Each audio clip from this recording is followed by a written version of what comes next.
자, 이번 시간은 부동산의 특성과 관련된 내용을 살펴보겠습니다.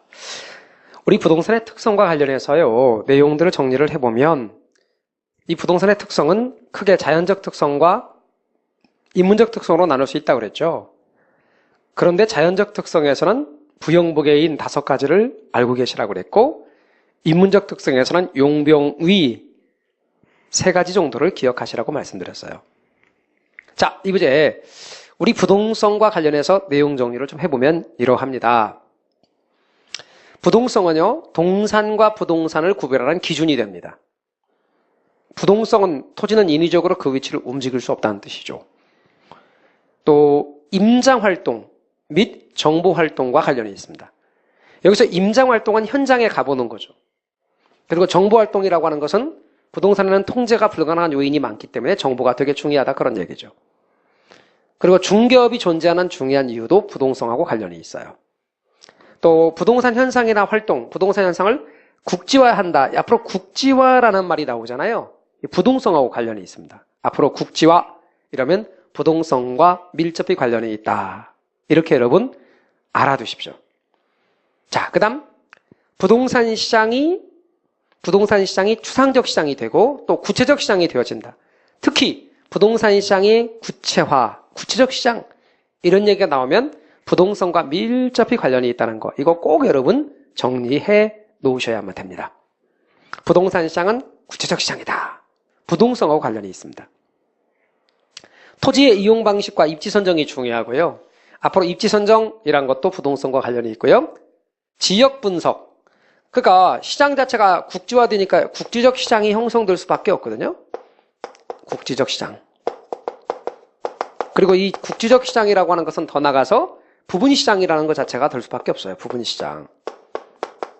부분 시장 또는 그 지역 시장이거든요. 이런 것과 관련이 있는 것은 결국 지역 분석이거든요. 그래서 부동산의 지역 분석이라는 개념 자체가 중요하다. 이거는 이제 부동성과 밀접히 관련이 있다는 것 알아두시기 바랍니다. 자, 부동산에는 부동성이라는 특징이 있기 때문에 토지는 인위적으로 그 위치를 움직일 수는 없다. 이거죠. 그래서 부동성과 밀접히 관련이 있다는 것 알아두시기 바랍니다. 자, 영속성 할게요. 영속성이라는 게 뭐예요? 불변성이고 비소멸성이잖아요.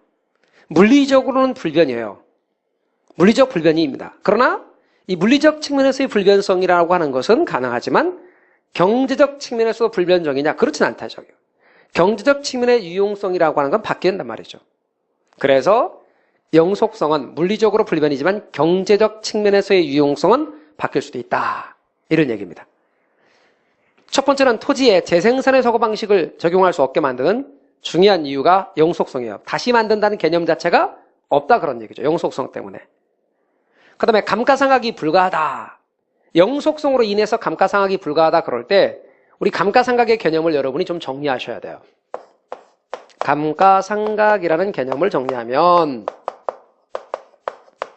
원래 감가상각은 어떤 식으로 구분할 수 있냐면 감가상각의 개념을 구분하면 물기경으로 구분할 수 있어요. 물기경.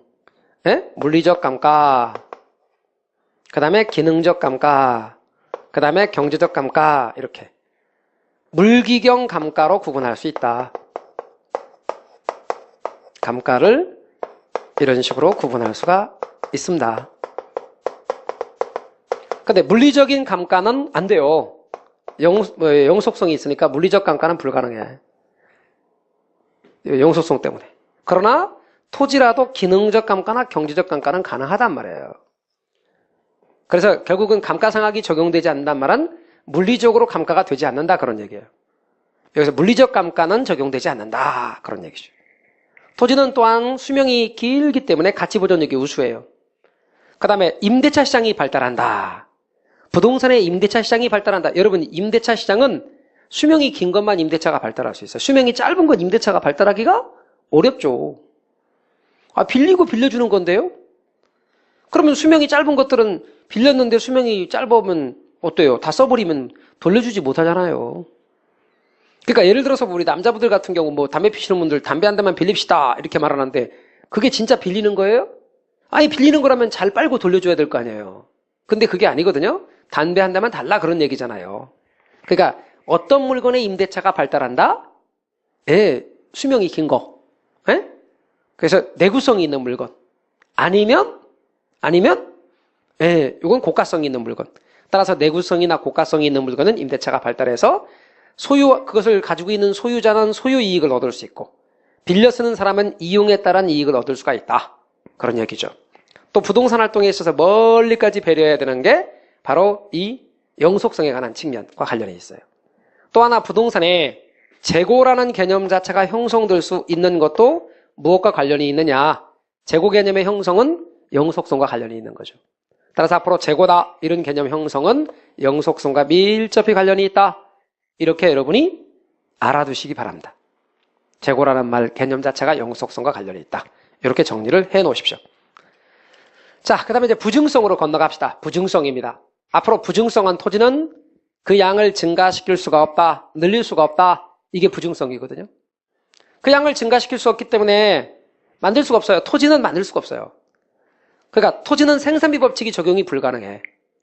만들 수가 없으니까. 이쪽에 토지 퍼다가, 근데 바다를 메우는 건 뭐냐? 바다를 메우는 건 토지의 물리적 양이 증가하는 게 아니에요. 이쪽에 토지 퍼다가 이쪽으로 옮겨 놓는 걸로 보는 거죠. 그러니까 물리적 공급은 불가능하다. 그런 말을 하는 거예요. 그러나 용도적 공급은 가능하다 그래요. 자, 무슨 뜻이다? 여러분 구분을 해야 돼요. 토지에는 물리적인 공급은 불가능하다. 이렇게.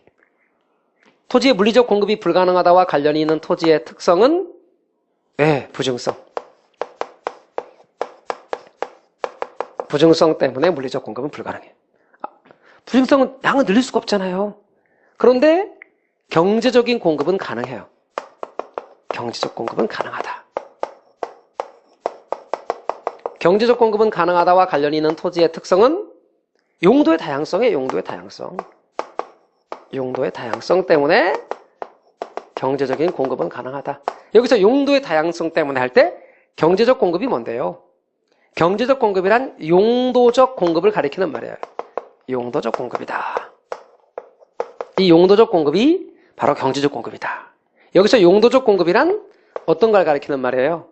용도 전환을 통한 공급을 가리키는 말이에요. 용도 전환을 통한 공급. 이것을 가리켜서 용도적 공급이다. 이렇게 말해. 그러니까 물리적 공급은 불가능해. 경제적 공급은 가능해요. 그래서 물리적 공급은 불가능하다. 경제적 공급은 가능하다. 이때 경제적 공급은 용도적 공급이고 용도 전환을 통한 공급이다. 그 다음 균형가격 성립이 어렵고 토지 이용을 집약화한다. 균형가격 성립이 어렵다. 토지 이용을 집약한다. 여러분 땅이 부족하니까 집약적 이용을 하는 거예요. 땅이 부족하니까 집약적 이용을 한다. 그래서 부증성과 관련된 내용을 정리해 놓으십시오. 그 다음 이제 개별성 얘기합시다. 개별성은 똑같지가 않아요. 똑같지가 않으니까 이거 이외에 우선 먼저 이야기할 게 물리적인 대체가 어려워요. 물리적 대체가. 물리적인 대체가 불가능하다. 물리적 대체가 불가능하다와 관련이 있는 토지의 특성은 어떤 거냐 이거죠. 물리적 대체 불가능과 관련이 있는 거. 여기서 물리적 대체가 불가능하다는 말은 개별성과 관련이 있는 거죠. 개별성 때문에 물리적 대체는 불가능하다. 반면에 경제적 측면에서 대체는 가능하다. 경제적 대체는 가능하다. 여기서 경제적 대체는 뭐하고 관련이 있냐면 인접성과 관련이 있는 거죠. 인접성과 관련이 있다. 따라서 인접성 때문에 경제적 대체는 가능하다. 이때 경제적 대체란 어떤 걸 말하냐면 이용 측면의 대체를 말하는 거예요. 이용 측면의 대체를 말한다. 대체란 이용 측면의 대체다. 이용 측면의 대체란 말은 구체적으로 무슨 대체냐면 용도와 기능과 가격 면에서의 대체죠. 용도 면에서, 기능 면에서, 가격 면에서의 대체다. 용도와 기능과 가격 면의 대체를 말한다.